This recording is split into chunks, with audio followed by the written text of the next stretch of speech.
অন্যদিকে টানা বৃষ্টিতে সেতুর উপর দিয়ে বইছে জল, যার ফলে হাঁটু জলের মধ্যে দিয়ে জীবনের ঝুঁকি নিয়ে যাতায়াত করতে হচ্ছে নিত্যযাত্রীদের। তাই সেতু সংস্কারের দাবিতে সরব এলাকাবাসী। যেমনটা জানাচ্ছিলাম, টানা বৃষ্টিতে সেতুর উপর দিয়ে বইছে জল, হাঁটুর জলের মধ্যেই যাতায়াত করতে হচ্ছে নিত্যযাত্রীদের, এলাকাবাসীদের। ফলত স্বাভাবিকভাবে সমস্যায় পড়ছেন বাসিন্দারা। সেতু সংস্কারের দাবি তুলেছেন এলাকাবাসীরা।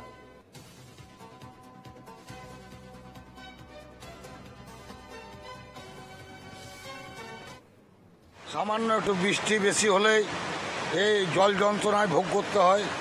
আমাদের এই এলাকার মানুষ ওপারে যাতায়াত করতে পারে না। প্রায় 100খানেক গ্রামের মানুষ, এই পারের মানুষ এই পারে থেকে যায়, ওই পারের মানুষ ওই পারে থেকে যায়। বিপদ সীমার উপরে জল বইছে, এখন নদীর টুলটুল অবস্থা, লোক জীবনের ঝুঁকি নিয়ে পারাপার করছে, আপনারা দেখতে পাচ্ছেন। আমরা এটা অনেকদিন আগে দীর্ঘদিন সমস্যায় ভুগছি। আমাদের এটা যে সোজা যেটা ওভারব্রিজ যেটা করার পরিকল্পনা, এটা আমরা 2001 শুনে আসছি। এখনো পর্যন্ত কোনো এমএলএ বা কোনো এমপি বা কোনো কেন্দ্রীয় সরকার না রাজ্য সরকার না, কেউ আমাদেরকে সহায়তা করে নাই। আর এইটা একদম পুরা যেটা আছে অনেকদিন যে হয়েছে তার পুনঃসংস্কারও হয় নাই। সাহায্য ড্যামের যে ইয়াটা আছে, মুরগুমা ড্যামের জল, সেই জলটা যে মানে নদী বয়ে আসছে সেটা বিপদ সীমার উপরে বইছে।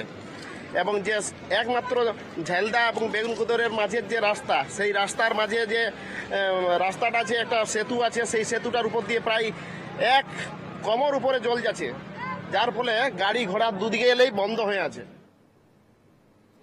পিডব্লিউ ডিপার্টমেন্টে আমি এই ব্রিজটা যাতে সংস্কার নয়, ব্রিজটা যাতে আমাদের আলাদা যে একটা রাস্তা জায়গা আছে যে রাস্তা দিয়ে সেই ব্রিজটা নতুনভাবে করার জন্য একটা প্রজেক্ট, পাইলট প্রজেক্ট বলতে পারেন, সেটা আমি পিডব্লিউ ডিপার্টমেন্টের থ্রু স্টেটে পাঠানো হয়েছে।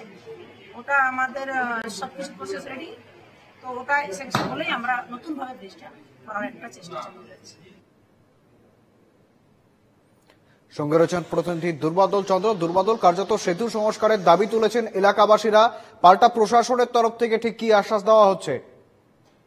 দেখো শুভেন্দু, তোমাকে প্রথমেই জানিয়ে রাখি, নিম্নচাপের জেরে কিন্তু পুরুলিয়ার বিভিন্ন নদী ইতিমধ্যে ফুসছে। তার মধ্যে যে রাঁচি থেকে কাটা যাওয়ার অন্যতম পথ পুরুলিয়া বেগুনকোদরে যে সেতু রয়েছে জাহাজ নদীর উপরে, সেই নদীর সেতুর অবস্থা দীর্ঘদিন ধরেই কিন্তু বেহাল অবস্থায় পড়ে রয়েছে। এ বিষয়ে কিন্তু জেলা পরিষদের পক্ষ থেকে আগেও সংবাদ মাধ্যমকে এবং আমাদেরকে জানিয়ে দেওয়া হয়েছিল পরিষ্কারভাবে যে এই রিপোর্ট কিন্তু রাজ্যে পাঠানো হয়েছে, তবে অর্থ বরাদ্দ হওয়ার পরে কিন্তু এই সেতুর কাজ কিন্তু শুরু হবে। তবে ইতিমধ্যেই সাধারণ মানুষের দাবি অতি সত্বর এই গুরুত্বপূর্ণ রাস্তা সেতু নির্মাণ করতে হবে। কারণ কি, বিপদ যে কোনো সময় ঘনিয়ে আসতে পারে এই সেতুর উপর দিয়ে। কারণ আমরা যে রূপ দেখেছি, নদীর একেবারে উপর দিয়ে জল বয়ে যাচ্ছে, যে কোনো সময় মানুষ ভেসে চলে যেতে পারে। বিভিন্ন সময় কিন্তু যানবাহন চলাচল বন্ধ করে দেওয়া হচ্ছে প্রশাসনের থেকে।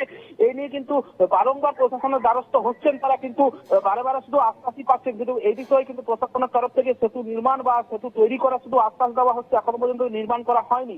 এ বিষয়ে বিরোধীরাও কিন্তু বিশেষ কটাক্ষ করেছেন। শুভেন্দু, একেবারে দুর্বাদল, ধন্যবাদ তোমায়।